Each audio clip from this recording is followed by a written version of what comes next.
എല്ലാവർക്കും നമസ്കാരം. ഇന്നലെ എൻ്റെ ഒരു പഴയ ഒരു വീഡിയോയുടെ അടിയിൽ ഒരു സഹോദരി വന്നിട്ട് ഒരു കമൻ്റ് ഇടുവാനായിട്ടിടയായി. അപ്പോൾ പുള്ളിക്കാരത്തി ഇങ്ങനെയാണ് എന്നോട് ചോദിച്ചത്. ഞങ്ങൾ പോകുന്ന സഭയിൽ 10-1 കൊടുക്കണമെന്നാണ് പറയുന്നത്. ഞങ്ങളെല്ലാ ഞായറാഴ്ചയും ഇടാറുണ്ട്, പിന്നെ എല്ലാ മാസവും ഇടാറുണ്ട്. എല്ലാ മാസവും എന്ന് വെച്ചാൽ അവിടെ എന്തെങ്കിലും മീറ്റിങ്ങുകൾ, മാസം ഉള്ള മീറ്റിങ്ങുകൾ, എനിക്ക് തോന്നുന്നു മാസയോഗമൊക്കെ പോലെ എന്തെങ്കിലും ആയിരിക്കും. അപ്പോൾ അങ്ങനെയുള്ളതിന് കൊടുക്കാറുണ്ട്. ഞങ്ങൾ കൂലിപ്പണി എടുത്ത് ജീവിക്കുന്നവരാണ്. ഞങ്ങൾക്ക് പിന്നെ എല്ലാ ദിവസവും ഒന്നും പണി കാണത്തില്ല, ഇടയ്ക്കൊക്കെ പണി ഉണ്ടാകത്തുള്ളൂ. എന്നാലും ഞങ്ങളെ കൊണ്ട് കഴിയുന്നത് പോലെ ഞങ്ങൾ ഇടുന്നുണ്ട്. അപ്പോൾ ഇവർ പറയുന്നു, ഇല്ല, എല്ലാ മാസവും 10-1 തന്നെ നിർബന്ധമായിട്ടും ഇടണം, ഇല്ലെങ്കിൽ ഞങ്ങൾ അനുഗ്രഹിക്കപ്പെടത്തില്ല എന്നാണ് അവർ പറയുന്നത്. അതായത് ആ സഭയിലെ ദൈവദാസനായിരിക്കണം ദൈവദാസൻ പറയുന്നത്. അതുകൊണ്ട് ഞങ്ങൾ അനുഗ്രഹിക്കപ്പെടത്തില്ലേ എന്ന് എന്നോടൊരു ക്വസ്റ്റ്യൻ ഇങ്ങോട്ട് ചോദിക്കുവാനായിട്ടിടയായി. സത്യത്തിൽ ആ കമൻറ്റ് കണ്ടപ്പോൾ എനിക്ക് ഒത്തിരി വിഷമം തോന്നി. കാരണം ഒന്നാമത് അവരുടെ സിറ്റുവേഷൻ എന്ന് പറയുന്നത് എന്താ, അവർ കൂലിവേല ചെയ്യുന്നവരാ അല്ലേ. നമ്മൾക്കറിയാം, ഒരു കൂലിവേലയ്ക്ക് പോകുന്ന ഒരു മനുഷ്യനെ സംബന്ധിച്ചിടത്തോളം അവർക്ക് എന്നും പണി ഉണ്ടാകത്തില്ല. അപ്പോൾ വീട്ടു ചെലവുകളും കാര്യങ്ങളും എല്ലാം നടത്തി കഴിഞ്ഞ് കഴിയുമ്പോഴത്തേക്കും ഇവർക്ക് എന്തോന്ന് മിച്ചം വരാനാണ്. എന്നിട്ടും ആ സഹോദരി പറഞ്ഞു, ഞങ്ങളെ കൊണ്ട് കഴിയുന്നത് പോലെ ഞാൻ കൊടുക്കുന്നുണ്ട് എന്നാണ് ഈ പുള്ളിക്കാരത്തി പറഞ്ഞത്. പക്ഷേ അതിനെ പോലും അവർ അംഗീകരിക്കാതെ 10-1 വേണമെന്ന് ശാഠ്യം പിടിക്കുകയാണ് ആ സഭക്കാർ എന്നാണ് ആ സഹോദരി എഴുതിയത്.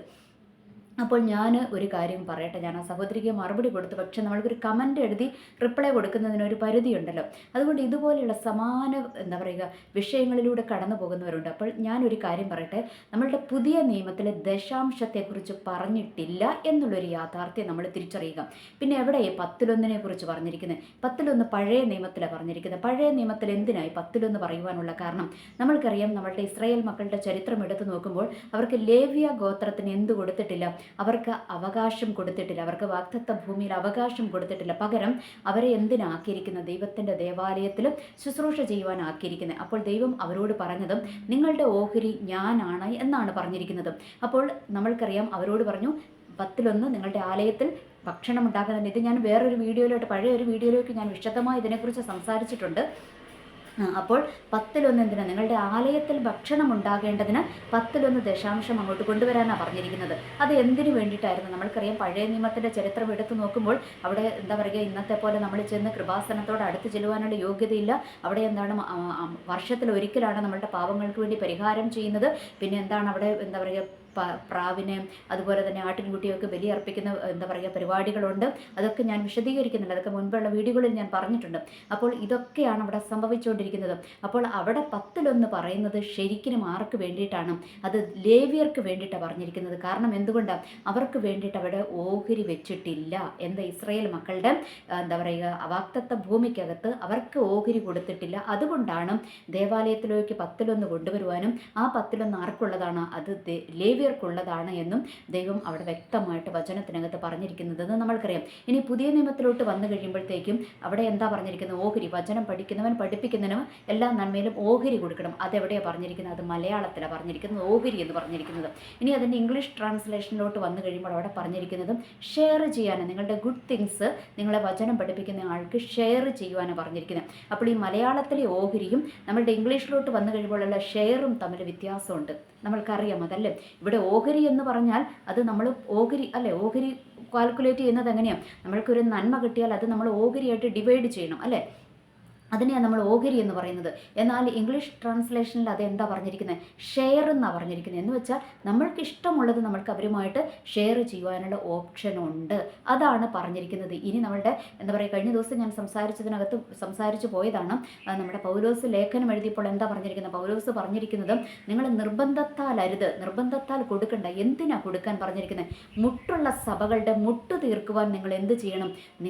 നിങ്ങൾക്കുള്ളതുപോലെ, നിങ്ങൾക്ക് പോലെ കൊടുക്കണം. നിങ്ങൾക്കും കുറവുണ്ടാകരുത്, അവർക്ക് കൂടുതലും ഉണ്ടാകരുത്. നിങ്ങളെ കൊണ്ട് ആകുന്നത് പോലെ കൊടുക്കണം, നിർബന്ധത്താൽ കൊടുക്കരുത്. എന്താ പറയുക, സന്തോഷത്തോടെ കൊടുക്കുക. സന്തോഷത്തോടെ കൊടുക്കുന്നവനെ ദൈവം അനുഗ്രഹിക്കും. അങ്ങനെയാണ് പറഞ്ഞിരിക്കുന്നത്. അത് എന്തിനു വേണ്ടിയിട്ടാണ്? അത് മുട്ടുള്ള സഭകളുടെ മുട്ട് തീർക്കുവാൻ വേണ്ടിയിട്ടാണ് പറഞ്ഞിരിക്കുന്നത്. ഇനി പുതിയ നിയമത്തിലെ നമ്മളുടെ ഇന്നത്തെ ഈ ഒരു സാഹചര്യത്തിലോട്ട് വരുമ്പോൾ നമ്മൾക്കറിയാം, എന്താണ്, ഫുൾ ടൈം മിനിസ്ട്രി ചെയ്യുന്ന ദേവദാസന്മാരുണ്ട് അല്ലേ. അപ്പോൾ അവർക്ക് നമ്മളെ കൊണ്ട് ആകുന്ന വിധത്തിൽ നമ്മളവരെ സഹായിക്കുന്നതിൽ തെറ്റൊന്നുമില്ല. അത് നമ്മൾക്ക് അനുഗ്രഹമാകത്തുള്ളൂ. കാരണം അവർ വേറെ ജോലിക്ക് ജോലിക്കൊന്നും പോകാതെ ഫുൾ ടൈം സുവിശേഷ വേലയ്ക്ക് വേണ്ടി തങ്ങളുടെ ജീവിതത്തെ ഉരിഞ്ഞു വെച്ചിരിക്കുന്നതാണ്. അപ്പോൾ അവർക്ക് ആവശ്യമെങ്കിൽ അവരെ സഹായിക്കുവാൻ നമ്മൾ എന്താ പറയുക, നമ്മൾ ബാധ്യസ്ഥരാണ്. അതവിടെ നിൽക്കട്ടെ. ഇനി നമ്മൾ പോകുന്ന സഭകളിൽ, നമ്മൾക്കറിയാം സഭകളിൽ പല ആവശ്യങ്ങളുണ്ട് അല്ലേ. സഭകളുടെ കറണ്ട് ബില്ലടിക്കണം, കറണ്ട് ബില്ല് അടയ്ക്കണം, AC ഉണ്ടെങ്കിൽ അതിൻ്റെ ചാർജ് കുറച്ച് കൂടുതൽ വരും. പിന്നെ എന്താണ് മൈക്ക് സിസ്റ്റം എല്ലാം ഉണ്ട്, അതൊക്കെ നമ്മൾ ചെയ്യണം. ഇനി അതുകൂടാതെ സഭകളിൽ എല്ലാവരും ഫ്രീ ആയിട്ട് ജോലി ചെയ്യുന്നവരെല്ലാം ചിലർ കൂലിക്കേ ജോലി ചെയ്യത്തുള്ളൂ, അങ്ങനെയുള്ളവർക്കുള്ള കൂലി കൊടുക്കണം. ഇനി അതുകൂടാതെ എന്താണ്, നമ്മളുടെ സഭകളിൽ ഭക്ഷണം കൊടുക്കുന്നുണ്ടല്ലേ, ചില സഭകളിൽ കഞ്ഞിയൊക്കെ കൊടുക്കുന്നുണ്ട്, അതിനുള്ള അരിയും സാധനങ്ങളും ഒക്കെ മേടിക്കണം. അപ്പോൾ ഇതിനൊക്കെ വേണം. പിന്നെ ചില എന്താ പറയുക ചർച്ചുകൾക്ക്, വലിയ വലിയ ചർച്ചുകളാണെങ്കിൽ അതിനെന്തുണ്ടാകും, ബൈബിൾ കോളേജുകളുണ്ടാകും, ധ്യാന കേന്ദ്രങ്ങളുണ്ടാകും, അങ്ങനെ പല പല പല സുവിശേഷ പ്രവർത്തനങ്ങളുണ്ടാകും, നോർത്ത് ഇന്ത്യൻ മിനിസ്ട്രികളുണ്ടാകും, ഇങ്ങനെ പല പല പല കാര്യങ്ങൾ സഭകൾക്കുണ്ടാകും. അവിടെയൊക്കെ എന്താ ചെയ്യേണ്ടത്, നമ്മളെ കൊണ്ട് പറ്റുന്നത് പോലെ ഒരു സഹായം നമ്മൾ കൊടുക്കുവാനായിട്ട് ശ്രമിക്കേണ്ടത് തന്നെയാണ്. പക്ഷേ ഈ ഇല്ലാത്ത കൂലിപ്പണിക്കാരനോടൊക്കെ 10 ഇടണമെന്ന് ബൈബിളിൽ പറഞ്ഞിട്ടില്ല എന്നുള്ള കാര്യം നിങ്ങൾ മനസ്സിലാക്കാം. ഒരു കാരണവശാലും ദൈവം സ്വർഗത്തിൽ നിന്ന് എന്താണ് മിഖേലിനെയും ഗബ്രിയേലിനെയും ഇങ്ങോട്ട് അയക്കത്തില്ല. നിങ്ങൾ പോയിട്ട് ഇന്നത്തെ കളക്ഷൻ എടുത്തുകൊണ്ട് വരാൻ ദൈവം പറഞ്ഞു വിടത്തില്ല. കാരണം നമ്മുടെ ഇവിടെയുള്ള പൈസ സ്വർഗത്തിൽ പറ്റത്തില്ല, സ്വർഗത്തിലെ പൈസ ഇവിടെയും പറ്റത്തില്ല. കാരണം അത് കള്ളപ്പണമായി പോകും എന്നുള്ള യാഥാർത്ഥ്യങ്ങളൊക്കെ നമ്മൾക്ക് അറിയാവുന്ന കാര്യമാണല്ലേ. അപ്പോൾ എന്താണ് ഇവിടെ, നമ്മൾ അറിഞ്ഞ് നമ്മളെ കൊണ്ട് പറ്റുന്നത് പോലെ നമ്മൾ സഹായിക്കുക, അർഹതപ്പെട്ടതുപോലെ നമ്മൾ സഹായിക്കുക, അത്രയേ ഉള്ളൂ ഇതിനകത്തെ കാര്യം. അല്ലാതെ നമ്മൾ കൊടുക്കുന്നതിൻ്റെ അളവ് നോക്കി നമ്മളെ അനുഗ്രഹിക്കുന്ന ദൈവമൊന്നുമല്ല. നമ്മൾ നന്നായിട്ട് നമ്മളുടെ കയ്യിൽ ഉണ്ടെങ്കിൽ നമ്മൾ കൊടുത്തു കഴിഞ്ഞാൽ ദൈവം അനുഗ്രഹിക്കും. നമ്മൾക്ക് കുറവ് വരാതെ ദൈവം നോക്കും, അതിനകത്ത് യാതൊരു തർക്കവുമില്ല. എന്നാൽ നമ്മളുടെ കയ്യിൽ ഇല്ലാത്തത് എടുത്ത് കൊടുത്തില്ലെങ്കിൽ നമ്മളെ ശപിച്ച് മാറ്റി നിർത്തുന്ന ദൈവവുമല്ല എന്നുള്ളൊരു യാഥാർത്ഥ്യം നമ്മൾ മനസ്സിലാക്കുക.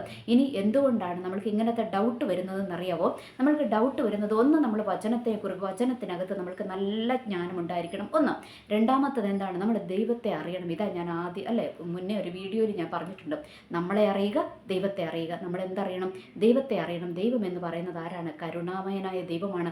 ദൈവം നമ്മളെ ശിക്ഷിക്കുന്ന ദൈവമല്ല. ശിക്ഷിക്കും. എവിടെയാണ് ശിക്ഷിക്കുന്നത്? നമ്മൾ തെറ്റ് ചെയ്ത് കഴിയുമ്പോൾ ഏത് അപ്പൻ മക്കളെ ശിക്ഷിക്കുന്നത് പോലെ നമ്മുടെ ദൈവവും ശിക്ഷിക്കും, അതിനകത്ത് തർക്കമൊന്നുമില്ല. പക്ഷേ ഈ അപ്പൻ എന്താണ്, ഒന്നുമില്ലാത്ത മകനോട് അല്ലേ, നമ്മുടെ കുടുംബത്തിൻ്റെ ചരിത്രമെടുത്താൽ ഒരു ഗതിയും പരഗതിയും ഇല്ലാത്ത മകനോട് അപ്പൻ എടാ എനിക്ക് വേണ്ടി, അങ്ങനെ പറയുന്ന അപ്പന്മാരും ഉണ്ട്, അവർ വേറെ.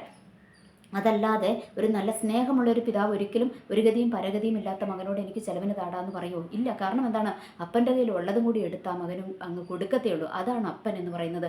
ഇതുപോലെ തന്നെ നമ്മളുടെ ദൈവവും എന്താണ്, കരുണാമയനായ ദൈവമാണ് എന്നുള്ളൊരു യാഥാർത്ഥ്യം നമ്മളെ തിരിച്ചറിയുക. ഒപ്പം എന്താണ്, അവിടുന്ന് അക്കൗണ്ടബിലിറ്റി സൂക്ഷിക്കുന്ന ദൈവവുമാണ് എന്നുള്ളൊരു യാഥാർത്ഥ്യം നമ്മളെ തിരിച്ചറിയുക. ഇപ്പോൾ ഞാൻ പറഞ്ഞു വരുന്ന വിഷയം എന്താണ്, ഈ നമ്മൾ സ്തോത്ര കാഴ്ചയും ദശാംശങ്ങളും കൊടുക്കുമ്പോൾ അത് നമ്മളെന്താണ്, നമ്മളെ കൊണ്ട് ഉള്ളതുപോലെ നമ്മൾ കൊടുത്താൽ മതി എന്നുള്ളൊരു യാഥാർത്ഥ്യം നമ്മളെ തിരിച്ചറിയുക. അവിടെ ഇല്ല എങ്കിൽ നമ്മൾ കൊടുത്തില്ലെന്ന് വെച്ച് നമ്മളെ എന്താ പറയുക ബുദ്ധിമുട്ടിക്കുന്ന ദൈവമല്ല, നമ്മളെ അനുഗ്രഹിക്കാതെ വിടുന്ന ദൈവമല്ല എന്നുള്ളൊരു യാഥാർത്ഥ്യം നമ്മൾ തിരിച്ചറിയുക. ഇനി നമ്മുടെ കയ്യിൽ ഉണ്ടായിട്ട് നമ്മൾ പൊത്തിപ്പിടിഞ്ഞു വെക്കുകയാണ്, അവളുടെ സഭകളിൽ ആവശ്യമുണ്ടായിട്ട് നമ്മൾ സഹായിക്കാതെ ഇരിക്കുവാണെങ്കിൽ അതിനകത്ത് ദൈവത്തിൻ്റെ അടുത്തു നിന്നുള്ള അനുഗ്രഹം നമ്മൾ പ്രതീക്ഷിക്കേണ്ട കാര്യമൊന്നുമില്ല. ഓക്കെ, അപ്പോൾ നിങ്ങൾക്കിത് മനസ്സിലായി എന്ന് ഞാൻ പ്രതീക്ഷിക്കുകയാണ്. അപ്പോൾ നമ്മൾ ഓർക്കുക, നമ്മളുടെ കയ്യിൽ ഉണ്ടെങ്കിൽ നമ്മൾ കൊടുത്താൽ മതി. ഇനി അടുത്തത്, ചില ദൈവദാസന്മാർ കിടന്നുണ്ട് കൊട് ഇങ്ങോട്ട് എടുക്കെന്ന് പറഞ്ഞുകൊണ്ടിരിക്കുകയാണ്. അവരോടൊക്കെ എനിക്ക് ഒന്നേ പറയാനുള്ള, നിങ്ങളൊന്ന് വചനം അറിയുക, 2 ദൈവത്തെ അറിയുക. ഇത് 2 നിങ്ങൾക്ക് അറിയത്തില്ലെങ്കിൽ പൈസ ഉണ്ടാക്കുന്ന ഒരു മാർഗമായിട്ട് ഇതിനെ നിങ്ങൾ ദയവ് ചെയ്ത് കാണരുത്. നിങ്ങൾ പണിക്ക് പോവുക. എനിക്ക് അത്ര മാത്രമേ ഈ വിഷയത്തിൽ പറയാനുള്ളൂ. അതുകൊണ്ട് ഒരു കാരണവശാലും 10 എന്ന് ഇന്നത്തെ പുതിയ നിയമസഭയിൽ ആർക്കും ശാഠ്യം പിടിക്കുവാനായിട്ട് പറ്റത്തില്ല.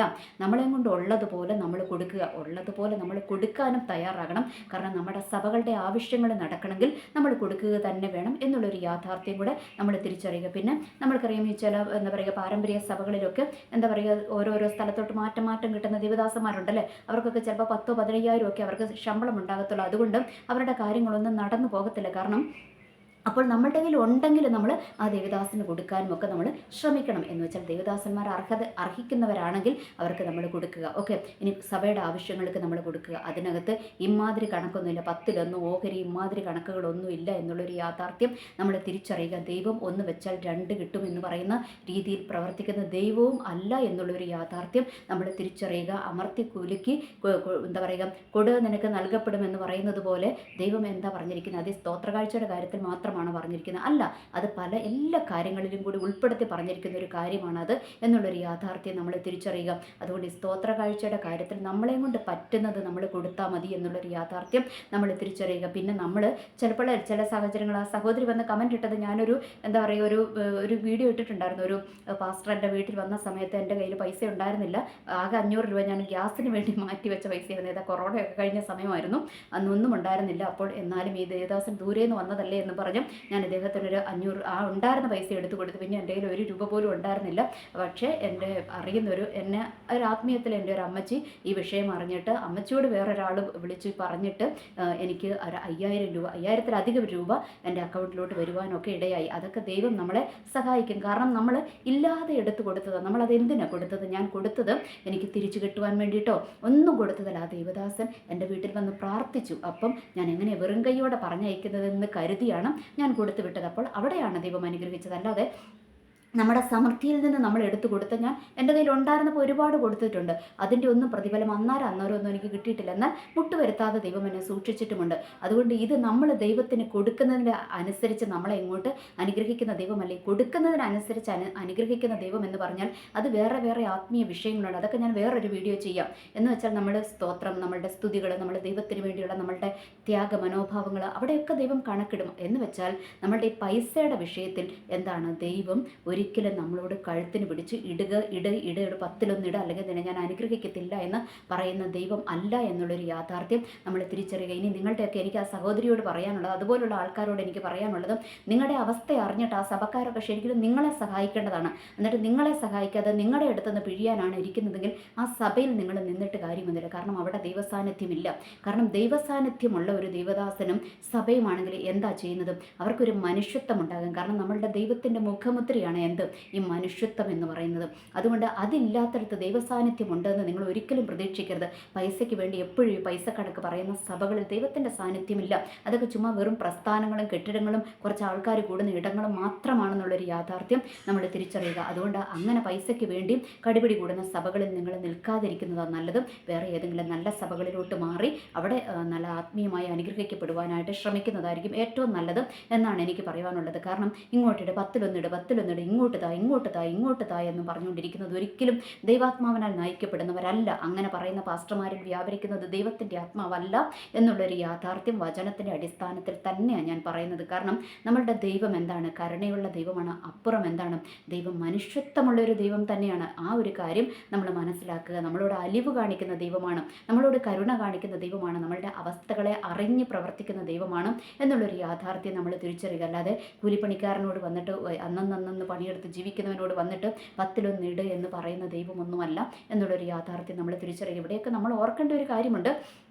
നമ്മളെ കൊണ്ട് പറ്റുന്നത് പോലെ നമ്മൾ കൊടുക്കണം. അതാണല്ലേ നമ്മുടെ എന്താ പറയുക, പുതിയ നിയമത്തിലോട്ട് വന്നു കഴിയുമ്പോൾ യേശു ക്രിസ്തു അല്ലേ ഒരു വിധവയുടെ കാര്യം പറഞ്ഞിട്ടുണ്ട്. വിധവ എന്താണ്?